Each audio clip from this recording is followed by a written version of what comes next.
আলহামদুলিল্লাহ,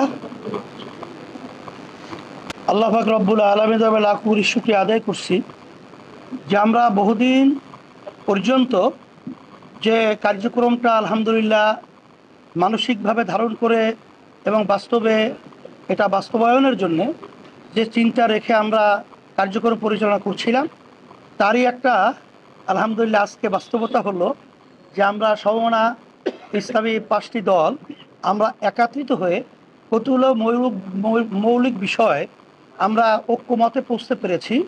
শুকরিয়াতান আলহামদুলিল্লাহ। তার ভিতরে একটা হলো যে আমাদের সামনে জাতীয় নির্বাচন, আমরা যেন ইসলামী দলগুলো একটা বাক্স পাঠাতে পারি, এ বিষয় নিয়ে আমাদের আলোচনা আলহামদুলিল্লাহ অনেকটা এগিয়েছে এবং আমাদের অনেকের আন্তরিকতা মাশাআল্লাহ ওইভাবে প্রকাশ পেয়েছে। আলোচনায় আমরা সন্তুষ্ট। আর দ্বিতীয় হলো যে আমাদের জাতীয় যে নির্বাচন কবে নাগাদ হবে, এটার ব্যাপারে আমরা একমত বা ঐক্যে পৌঁছতে পেরেছি যে আমরা প্রয়োজনীয় গুরুত্বপূর্ণ যে সংস্কারগুলো রয়েছে সেই সংস্কারগুলো শেষ হওয়ার পরেই যৌক্তিক সময়ের মধ্যে জাতীয় নির্বাচন আমাদের সবাই ঐক্যমতে এরা আমরা একমত হয়েছি।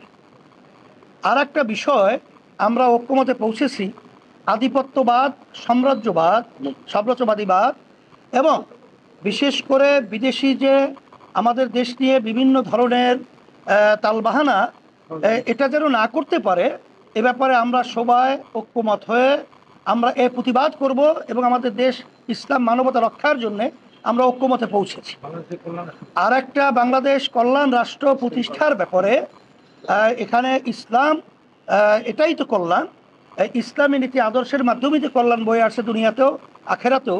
সেই হিসেবে আমরা ইসলামী কল্যাণ রাষ্ট্র প্রতিষ্ঠার জন্যে আমরা সবাই ঐক্যমতে পৌঁছতে পেরেছি আলহামদুলিল্লাহ।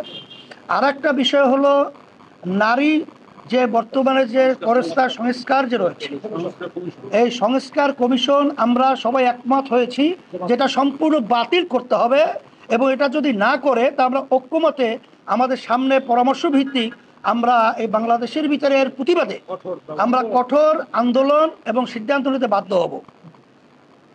আর বিশেষ করে ফ্যাসিস্টদের খুনিজে এবং দেশ থেকে যারা টাকা পাচার করেছে এদের বিচার এবং টাকা ফেরত নিয়ে আসার ব্যাপারে আমরা আলহামদুলিল্লাহ ঐক্যে পৌঁছতে পেরেছি যে তড়িৎ এই খুনি এবং যারা নাকি জালেম এবং যারা নাকি টাকা পাচারকারী রয়েছে তাদের বিচার, এই গণহত্যাকারী এক কথাই তারা তারা যে এই বিচার যেন বাংলাদেশের ভিতরে ত্বরান্বিত এবং খুব তড়িৎ এটা বাস্তবায়ন হয়, এ ব্যাপারে আমরা ঐক্যমতে পৌঁছতে পেরেছি।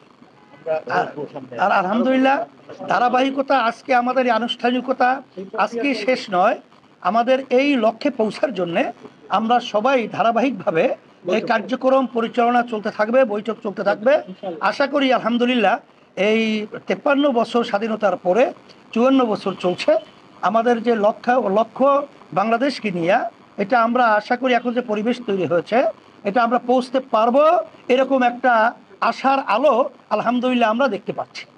আপনাদের সকলকে ধন্যবাদ।